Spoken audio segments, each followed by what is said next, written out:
we're looking at section 5.1, derivative of the natural log function. Pretty quick, that's why I thought we could do it through the video. Hopefully not too difficult for you either. Basically, natural log function. We've dealt with that in the past, products of natural logs. Now we start to take a look at how you take the derivative of it. Basically, two cases you got to worry about. All right.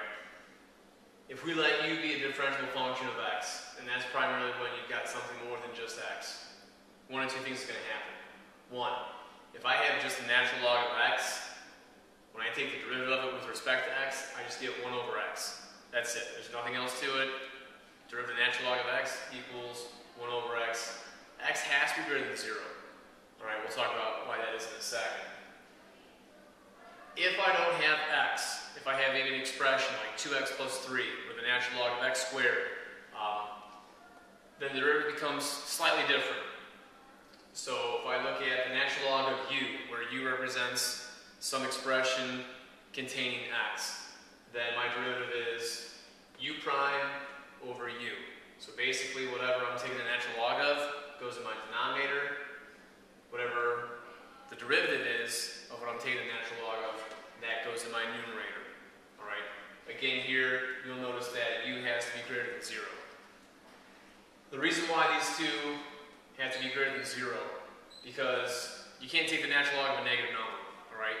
The domain for natural log, 0 to infinity. So that's why you've got that stipulation that they have to be positive values. Alright? So take a look at a couple examples. Kind of some easy ones here to start with, just kind of get you used to what you're going to see. If y equals the natural log of 2x, and I want to take the derivative of y with respect to x, so dy over dx, then this falls in the category of u prime over u, because I have something more than just x, I have 2x. So 2x would be considered my u. So 2x goes in the denominator. Derivative of 2x is just 2. That goes in my numerator. The nice thing here, I can take this expression, and obviously I can do some simplifying here. 2 over 2, those will cancel out, and so my answer is 1 over x. Alright? If we take a look at a second example, where we've got f of x equals the natural log of x squared plus 1. Again, not just x, we've got an actual expression here, x squared plus 1. That's a squared in case you can't tell.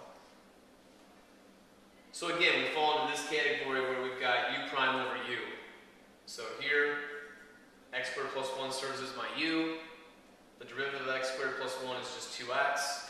If I could do some simplifying, I would, but really, that's your final answer. Okay?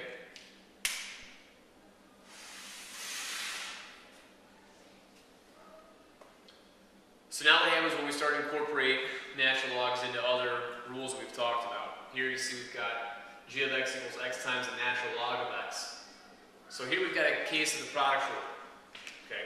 So, product rule. Take the derivative of the first term, so the derivative of x is 1.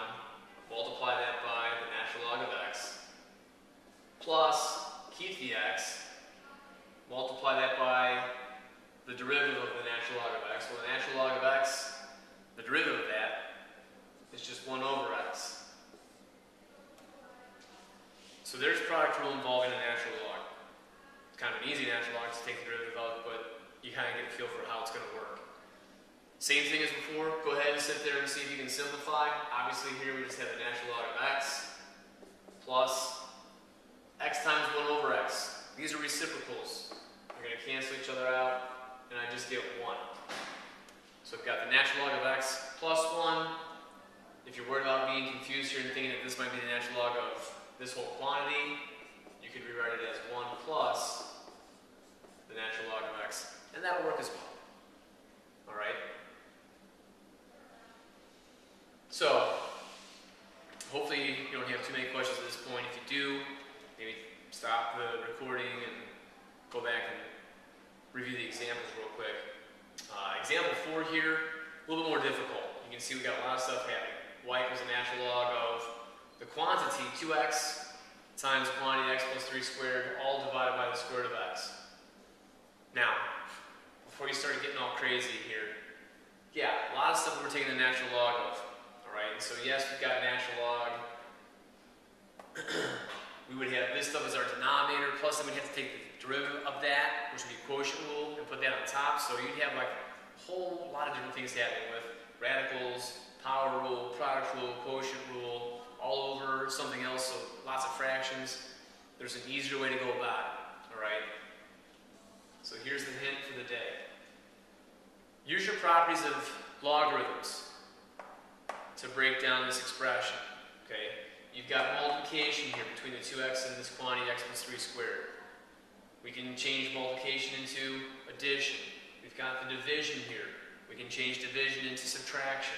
So if we use our log properties, we can actually make finding the derivative a lot easier than if we just left it all like this. So here's how it's going to work out. Like I said, multiplication changes to addition. So I've got the natural log of 2x plus the natural log of the quantity x plus 3 squared. Division changes into subtraction, so minus the natural log of the square root of x. We can still use some more properties to help us kind of simplify here. This stays the same. Exponent. I can take that exponent and bring it out in front of my natural log. Here, remember, square root of x, I can consider that x to the 1/2 power, and so that's where the 1/2 comes from. I've taken the exponent off of the variable and brought it out in front of my natural log. So at this point, just take the derivative of everything separately. So here, natural log of 2x, keep the 2x in my denominator. Derivative of 2x is 2 plus 2 times the derivative of the natural log of x plus 3, so x plus 3 will go on the bottom. Derivative of x plus 3 is 1 minus 1/2. Derivative of natural log of x is just 1 over x. Okay, again, those constants that are out in front here, the 2, the 1/2, those will carry through your derivative. So we just multiply those back in, we'll be all set. So I'm looking at 2 over 2x plus 2 over x plus 3 minus 1 over 2x. At that point, I can find a common denominator, which would be my 2x times my x plus 3. So if I start to put things together here, 2x times x plus 3 would be on the bottom. Here I'd have 2 times x plus 3 plus 2 times 2x minus x plus 3. So when I combine all my like terms and create one just basic fraction, just kind of do this real quick. That's going to give me 2x plus 6 plus 4x minus x minus 3, which would give me 6x 5x plus 3 over 2x times x plus 3. If you want to call that 2x squared plus 6x, that's fine, but that's what your final answer would come to look like. Alright? Not too crazy. Alright? Take your time, use your log properties, everything will be fine. Okay? Super.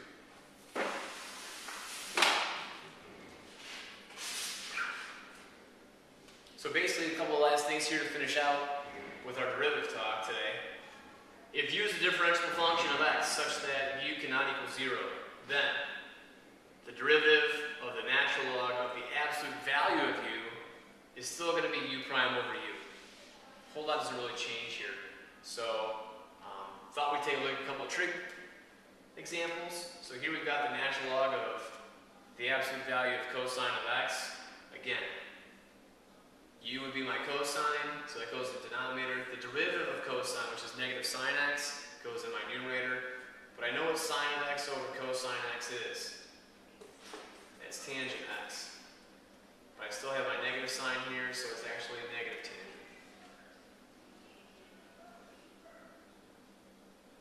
And then finally, if I take a look at the natural log of the absolute value of the tangent of x, again, because it's not just x, it's something more than that, it's tangent of x.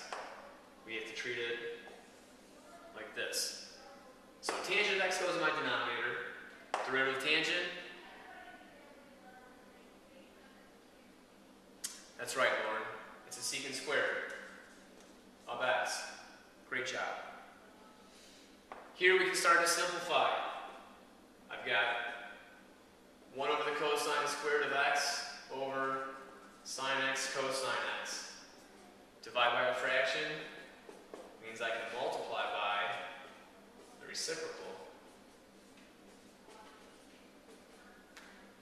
Cosine x, cosine squared x. I can cancel one of those out, cancel out my squared. And so I've got 1 over the cosine of x times 1 over the sine of x, which is nothing more secant x cosecant x. So, those are the notes, derivative of natural logs. If you have any questions, bring them to class tomorrow. We'll take a look, answer anything you have. We'll probably do a problem set in class. Make sure you have your books with you. And beyond that, if you missed anything, go back